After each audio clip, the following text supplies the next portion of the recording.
Hi friends, இன்றைக்கி என்ன video பார்க்க போகிறோம் அப்படின்னா, ரவையில் வந்து எல்லாம் கேசரி தான் செய்வாங்க. இன்றைக்கி பார்த்திங்கன்னா நம்ம வந்து ரவையில் வந்து அல்வா செய்ய போகிறோம். 1/4 கிலோ ரவை எடுத்துருக்கோம். 50 ml கோல்டு வின்னரு காய்ச்சி ஆற வச்சுருக்கோம். பால், ஏலக்காய் ஒரு 5லேருந்து ஒரு 7 எடுத்துருக்கேன். 400 கிராம் வெல்லம், தேவையான அளவு நெய் ஊற்றிக்கலாம். நம்ம அடுப்பில் கடாய் வச்சுருக்கோம். இப்போ அந்த 50 ml வந்து எண்ணெயை ஊற்றிக்கலாம்.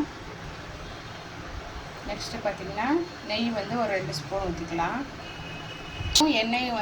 நெய்யும் எண்ணெயும் வந்து லைட்டாக வெதுப்பாயிடுச்சு. இப்போ வந்து நம்ம ரவையை வந்து வறுக்க போகிறோம். நல்லா பொன்னிறமாக வாசனை வர அளவுக்கு நல்லா நம்ம வறுக்க போகிறோம். இப்போ நம்ம ரவை வந்து நல்லா வறுத்தாச்சு. இந்த ரவை வந்து வறுக்கிற டைம் மட்டும்தான். இப்போ நம்ம வந்து ரவை வறுத்தாச்சு. இப்போ வந்து வேறு பாத்திரத்துக்கு மாற்ற போகிறோம்.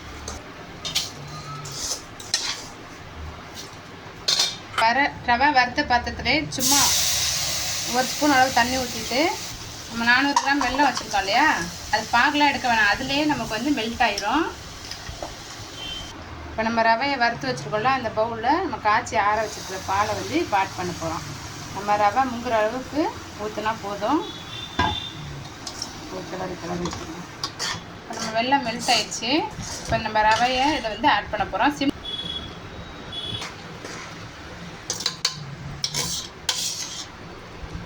அப்படியே கொஞ்சம் நேரத்தில் நமக்கு வந்து அல்வா அப்போ தான் வரும்போது நம்ம அப்படியே இறக்கிடலாம். இப்போ நான் வந்து வெல்லத்தில் பண்ணியிருக்கேன்.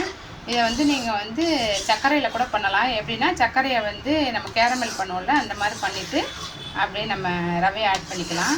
இது நம்ம வெல்லத்தில் பண்ணால் கொஞ்சம் ஹெல்த்தி, அதனால் இப்போ நம்ம வந்து நெக்ஸ்ட்டு வந்து ஏலக்காய் வந்து ஆட் பண்ணுறோம். ஏலக்காய் ஆட் பண்ணிட்டு நம்ம நெய் மட்டும் ஆட் பண்ணோம்னா அவ்வளோதான், முடிஞ்சிடுச்சு. நம்ம நெய் வந்து ஒரு 3 ஸ்பூனு நம்ம சேர்த்துட்டு கிளறிடலாம். அவ்வளோதான், நம்மளோட ரவை அல்வா ரெடி ஆயிடுச்சு. பாருங்கள், நம்ம நெய் வந்து நல்லா மெல்ட் ஆகி கொஞ்சம் கொஞ்சமாக உள்ளார வந்து ஆட் ஆகிடும். அவ்வளோதான், நம்மளோட ரவை அல்வா ரெடி ஆயிடுச்சு. நம்ம அல்வா பார்த்திங்கன்னா நம்ம கடாயில் வந்து ஒட்டாமல் அழகாக வருது.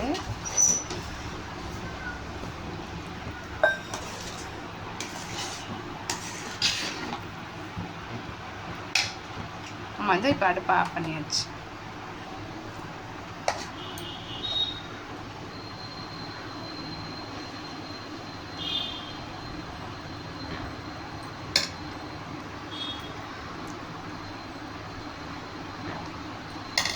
நம்ம இதை வந்து நம்ம முந்திரி திராட்சை கூட ஆட் பண்ணிக்கலாம், சூப்பராக இருக்கும்.